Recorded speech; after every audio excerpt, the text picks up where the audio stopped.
we put up a post on my blog a few days ago. This is something that my partner Lydia and I cooked up together. In fact, she's the one who actually did most of the writing for the for this particular post. And I'll just read it for you because it says it pretty well.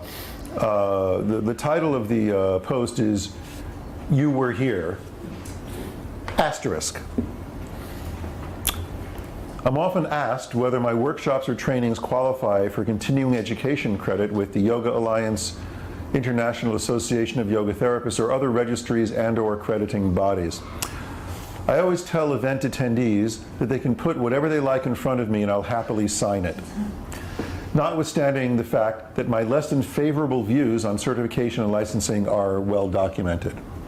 And you've all heard me in this room give you my view on those things.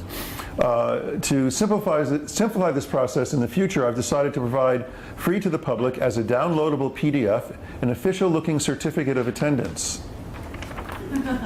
Please feel free to print one and bring it with you to the next event with me, and I will autograph it. Please note the fine print referenced by the prominent asterisk. Here's the certificate. When you click on it, it takes you to the PDF. Okay? And there's the fine print. I'll read it for you. Well, first of all, certificate of attendance. This certifies that your name here was at, name of event, with Leslie Kaminoff. There's a place for the date, there's a place for me to autograph it, and here's the fine print. This certifies that the person named above showed up for some, most, all of the indicated session and appeared to be awake. Although there's no way for me to know whether they were listening or whether they absorbed, understood what I said, let alone how effectively they will choose to communicate it.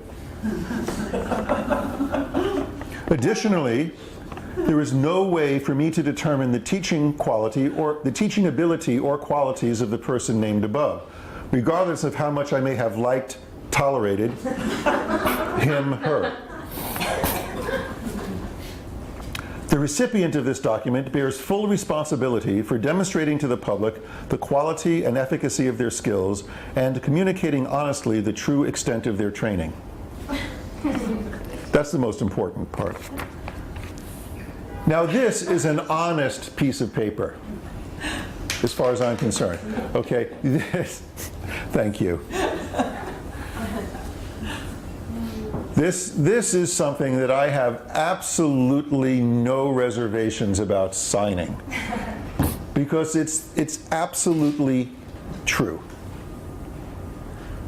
Now, let me be clear, this is different than the certificate we issue to people that have graduated from the online training, and it's different from the letter of completion we give to people that have gone through the live trainings we do here at the Breathing Project, because these are things that happen over a period of time, during which time there is ample opportunity to interact with people as individuals, and to field questions, and to get to know each other and really get a sense of what's going on. Plus there are requirements like homework and things like that. For the online course, for example, you need to get through Ron, who's tough. Ron is our homework guru. He's also my philosophy teacher. He's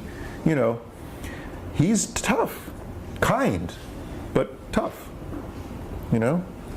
And you have to complete all of those homework assignments for each of the lessons to receive one of these certificates of completion. This is for, when I show up for a weekend workshop somewhere, like I've just been doing this past weekend, and like I do on many weekends of my life. I show up, I have a very nice experience usually with the people in the room, and we enjoy each other, and they laugh at my jokes, and they ask questions, and we have interactions and all of that. But it's, what is it? It's 12 hours, maybe 18 hours over the course of a Friday, Saturday, Sunday. You know, I stay in town just long enough to create an enormous amount of confusion, and then I leave. You know, and people, you know, for whatever reason, they want to be able to credit the hours they spend with me confusing them towards some sort of whatever, you know, continuing education, credit, CEUs, whatever it is. And, you know, it doesn't have to be Yoga Alliance or IOIT. Sometimes they're, you know, involved in other professional organizations that have these requirements to, you know, do a certain number of hours every year to maintain your credential. And as I say, I really mean it. You know, I don't care. If you have a piece of paper for me to sign, I'll sign it. And it's not like I don't value my own signature enough to be discerning about what I put it on. It's just that I value this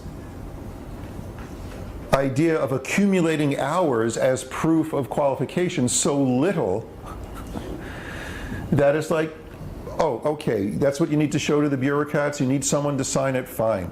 There it is, you know. But a paper like this, and it's funny and it's kind of jokey and all of that, and people are giving me lots of LOLs on Facebook over it, and which is nice, but at its root, the main thing here is the last sentence. The recipient of this document bears full responsibility for demonstrating to the public the quality and efficacy of their skills and communicating honestly the true extent of their training. That's not my responsibility. It's the responsibility of the person taking whatever knowledge they've accumulated or whatever studies they've done and offering it to the public. And in no way should a piece of paper like this serve to circumvent that reality or short circuit any inquiry on the part of a potential student or employer about what the true nature of this person's skill set really is. No piece of paper should make someone not ask those questions or not establish that relationship. And everything else on here on the disclaimer is just saying, hey, you know, sure, they were there and they did their best not to fall asleep. Great, you know, kudos to them. But, you know, my responsibility ends with being as clear and accessible and related as I possibly can be in doing my job. Whatever goes in on their end and comes out of their mouth at some future point, you know, that's their responsibility. That is up to their sense of responsibility.